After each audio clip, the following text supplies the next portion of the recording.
स्वागत है आप सभी का एक न्यू वीडियो पर। आज की वीडियो में बात करेंगे अपन बेस्ट ऑफ 5 स्कीम के बारे में, जो कि एमपी बोर्ड की तरफ से खासकर दी जाती है। अगर आप 10th में हैं तो बेस्ट ऑफ 5 स्कीम काफ़ी ज़्यादा आपके काम आती है। बट अगर आप 12th में हैं तो वैसे भी आपके 5 सब्जेक्ट होते हैं। बट अगर आपने कोई एडिशनल सब्जेक्ट ऐड कर रखा है, अगर आपके 6 सब्जेक्ट हो रहे हैं, तब भी बेस्ट ऑफ 5 स्कीम काफ़ी ज़्यादा काम में आती है। अब देखिए, रिसेंट में काफ़ी कुछ ऐसी अपडेट्स आ रही हैं जो कि कन्फ्यूजन क्रिएट कर रही हैं कि इस सेशन में यानी कि 2023-24 में बेस्ट ऑफ 5 स्कीम का बेनिफिट दिया जाएगा या फिर नहीं दिया जाएगा। क्योंकि काफ़ी कुछ ऐसी अपडेट्स हमें बता रही हैं कि बेस्ट टू 5 स्कीम इस बार हटा दी गई है, यानी कि आपको बेनिफिट नहीं दिया जाएगा।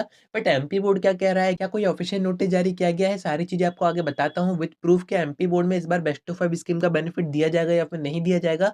आप वीडियो में अंत तक बने रहिए, नए तो सब्सक्राइब जरूर से कर दीजिएगा, नोटिफिकेशन आइकन ऑन करके रखिएगा, क्योंकि एग्जाम आपके काफ़ी करीब आ रहे हैं एंड ऐसी काफ़ी इंपॉर्टेंट अपडेट्स आती रहती हैं जो कि मैं आपको बता दूंगा। अब देखिए, बेस्ट टू 5 स्कीम का मैं आपको थोड़ा सा ओवरव्यू दे देता हूँ। ये जो स्कीम बनाई गई थी एमपी बोर्ड की तरफ से, वो खासकर 10th के बच्चों के कारण बनाई गई थी, क्योंकि उनके होते हैं 6 सब्जेक्ट। एंड यहाँ पर बेस्ट ऑफ 5 स्कीम के अकॉर्डिंग होता क्या था, उनका जो रिजल्ट बनाया जाता था बोर्ड एग्जामिनेशन का, उसमें से 5 ही सब्जेक्ट को ऐड किया जाता था, यानी कि 5 सब्जेक्ट के ही नंबर ऐड किए जाते थे।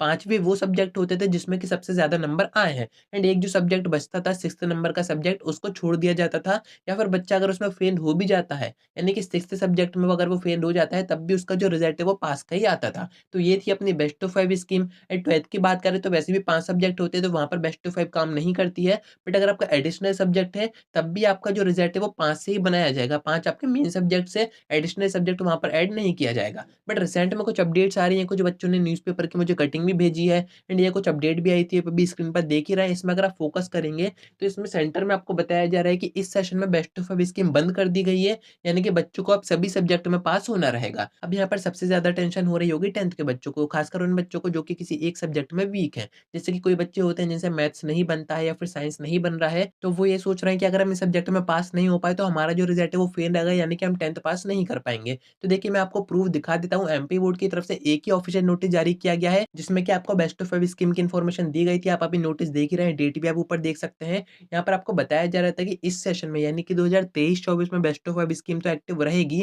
बट इसके नेक्स्ट सेशन में यानी कि जो बैच आएगा 2024-25 का, उसमें बेस्ट टू 5 स्कीम को नहीं दिया जाएगा, यानी कि उसका बेनिफिट नहीं दिया जाएगा। ये एमपी बोर्ड ने खुद ऑफिशियल नोटिस जारी करके बताया था।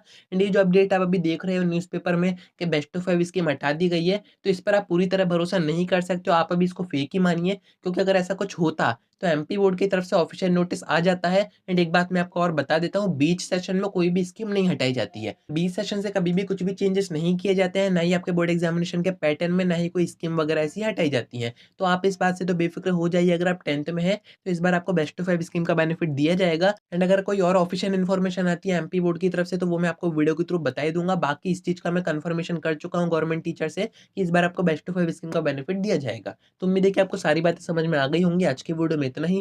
कोई डाउट आता है कमेंट कर सकते हैं, या फिर आप मुझसे इंस्टा पर डीएम करके बात भी कर सकते हैं।